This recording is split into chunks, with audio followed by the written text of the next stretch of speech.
Hi, how are you? I'm doing all right. You've got a crowd here for me, and I have to lead with an apology to the group because I don't often double book, mismanage my schedule, and then show up late, but that's kind of what I did to you here. So thank you for the reminder, and I'm on and I'm ready to have horse talk. No problem. I want to thank everybody for coming today. Um, I asked to do this horse talk because when one thing that some people may not know is that my husband Gary and I moved to Dickinson, North Dakota in 2016. In 2017, we started a small business that was mostly online and kind of local community things. And in 2019, we opened a physical store in Medora. And through all of that, we've been working with the Dickinson Chamber of Commerce. One thing that I don't think is very well realized is that also in December of 2022, when the park announced their plans to eliminate all the horses from Theodore Roosevelt National Park, one of the first phone calls I made was to Carter at the chamber to see what he thought as different ways that we can work to advocate for the horses and get the word out. So there are ways, I think, absolutely to work with a local area chamber of commerce. But I thought it would be good for Carter to come and just kind of talk about what the Chamber of Commerce's role in the community is and effective ways that we can advocate. So if you have questions, please put them in the chat and we'll get to them afterward. But Carter, I will turn it over to you. Sure. Yeah, thank you, Chris. And you led into that very well. And I think we probably have two main points that I would want to touch on. What the chamber tries to do for its members. We have about 450 businesses and members, nonprofits who are members of the Dickinson Area Chamber of Commerce. We are the Dickinson Area Chamber. We believe we serve areas beyond Dickinson city limits, and our membership reflects that. We put on about 30 community events per year, all sectors of the economy, all ages invited. And our events give folks like Chris an opportunity to be their own billboard among our crowd. For example, 2 hours from now, we will have a chamber business after hours. It'll be hosted at Salt Kitchen. They have a new location in Northwest Dickinson. They'll be open to the public, free to attend, and 2 hours of casual conversation with that crowd. I don't know that Chris will be at today's event, but she has been at business after hours and chamber open house events to talk to folks who have a passion, some of whom have a passion for horses in the park. Others are not well informed and quite neutral on that topic, but are hopefully open to listening to Chris and to the team that she's built. And so number one is to be your own billboard at 30 community events run through the Dickinson Area Chamber of Commerce. The second feature we offer is that we have a government relations committee.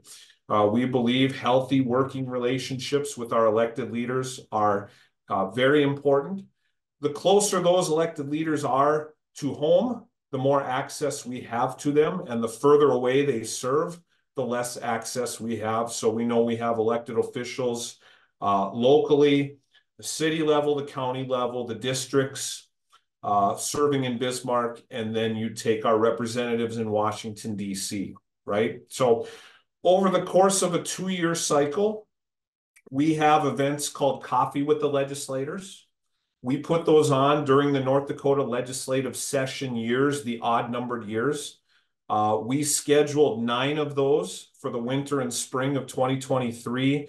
Mother Nature wiped out 2 of them, but of the remaining 7, I'm proud to say that Chris had perfect attendance at 7 out of 7 Coffee with the Legislators.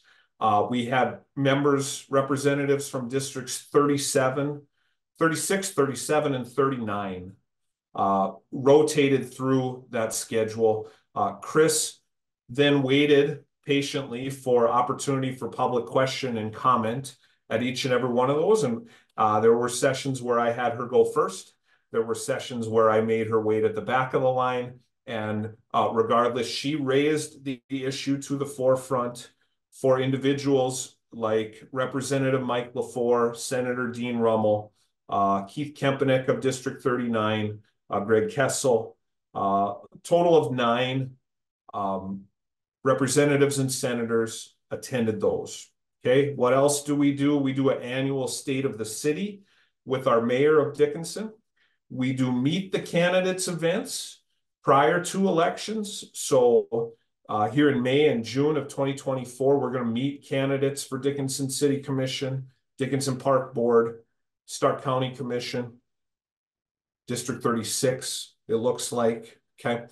And then once every 2 years, we go to Bismarck and we put on an event called Southwest Night with the legislators. Okay. Now, when I rattle off those names and those offices, you might hear names of folks who have some influence, perhaps, over the issue we're here to talk about.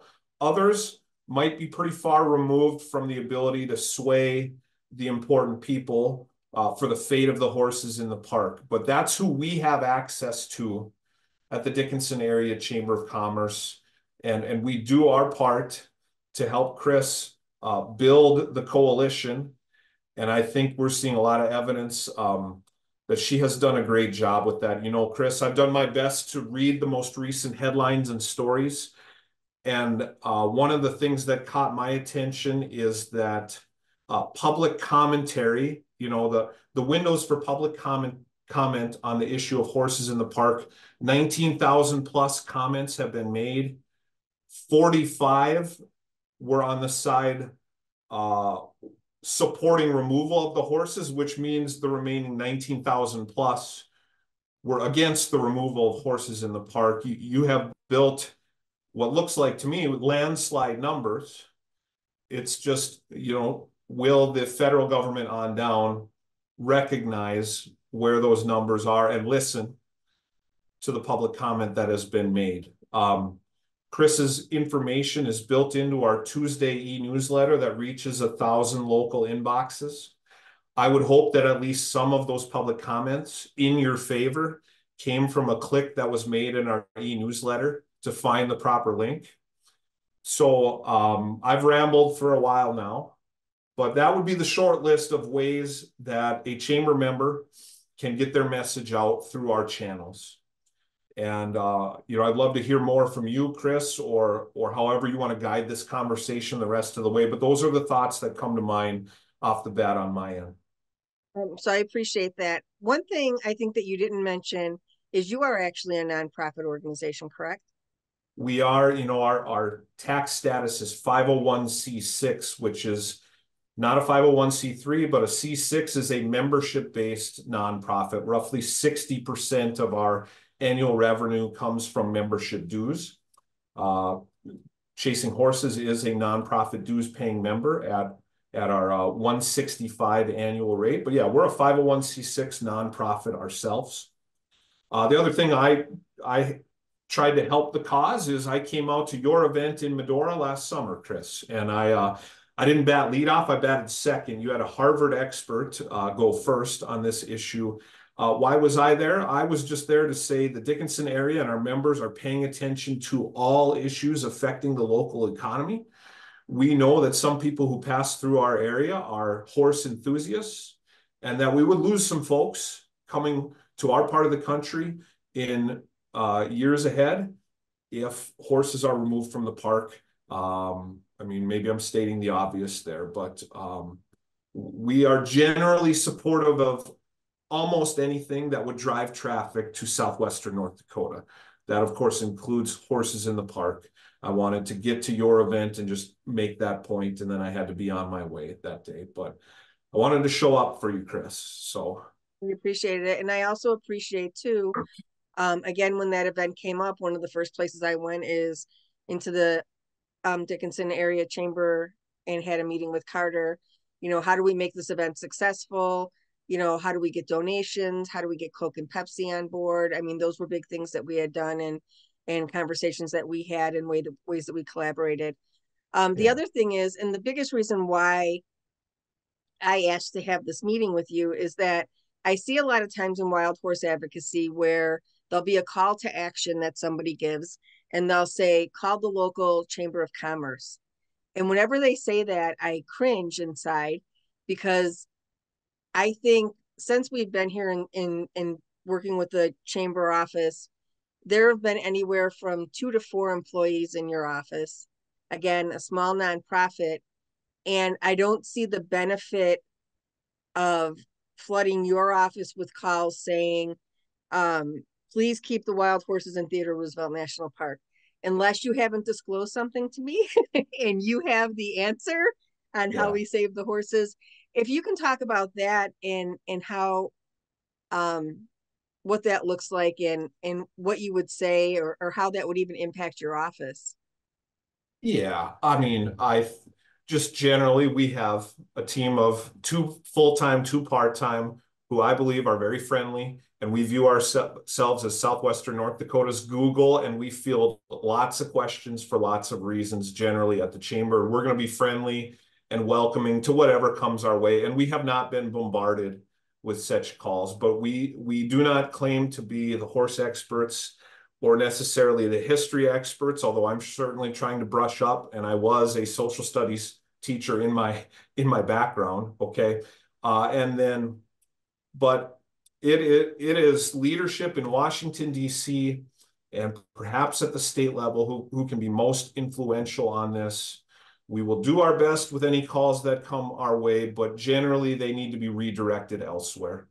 Is the reality from as I see it, and I think Chris would concur. I would, and I know that I think that there's a misconception that you, first of all, your office is not appointed by the state in any way, and you are not really directly tied to the tourism department. Correct on both accounts. Yeah, you know, we are um, again 501(c)(6) nonprofit, so we are not an arm of any governmental wing, state or local. Okay, we operate independently. And then the second thing you said is, are we a CVB? No, we are not that either. And we do have a Dickinson Convention and Visitors Bureau that is a separate office in a separate building. And there could be a time and a place for calls to go there, but we are not the CVB.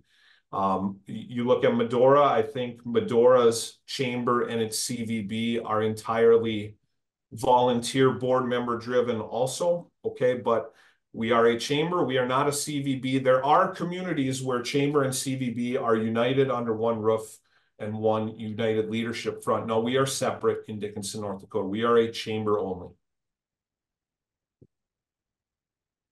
So I think that that was, I think that that's a big misconception that you're part of the tourism department or that people can call you and say, hey, I know that this is going to impact tourism, do something about it. And really, I think that you've explained pretty well that there's nothing there's nothing that you or your office can do to save the wild horses in Theodore Roosevelt National Park. And beyond that, this is a general theme through most chamber of commerces that you would find common, I think, throughout the United States, right? This isn't unique to Dickinson. I think that's generally correct. Yeah, that's right. What can we help Chris do again? We can help you build your network and meet people in our own way, but we don't have direct influence. We are not an arm of tourism department. Um, we're not a government entity. So if you understand what we are not, then you'll have reasonable expectations for what we can and cannot do for your cause. Um, Chris, you have been a wonderful champion for your cause. Uh, I'll probably, end with that note and be available for any questions. But I watch the local news consistently, sometimes in the morning, sometimes in the evening. You are on I see you monthly at a minimum, and you make sure to send your whether it's Washington Post, New York Times, the national headlines. Sometimes you're sending me headlines and stories where there's a paywall preventing me from reading the story unless I buy in. But I know that you have done everything you can to keep your issue at the forefront, local, state, and national. Some of those have been chamber connections that have been made, but mostly it is your own time, talent, treasure, blood, sweat, and tears on this topic because you have a great passion for it. And I really admire that about you, Chris. Thank you so much, Carter. And I truly appreciate you and all the help that you and the chamber have given, not just to our nonprofit, but to even our small business and small businesses in the community.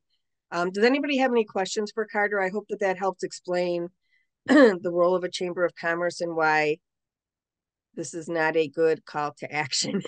um, I'll also say too, like if I walked in off the street, not part of an organization, and said to you, "Hey, I'm really upset about the wild horses in Theodore Roosevelt National Park," that's another avenue that people can go to a chamber. You don't have to be part of an individual, an organization, or a business.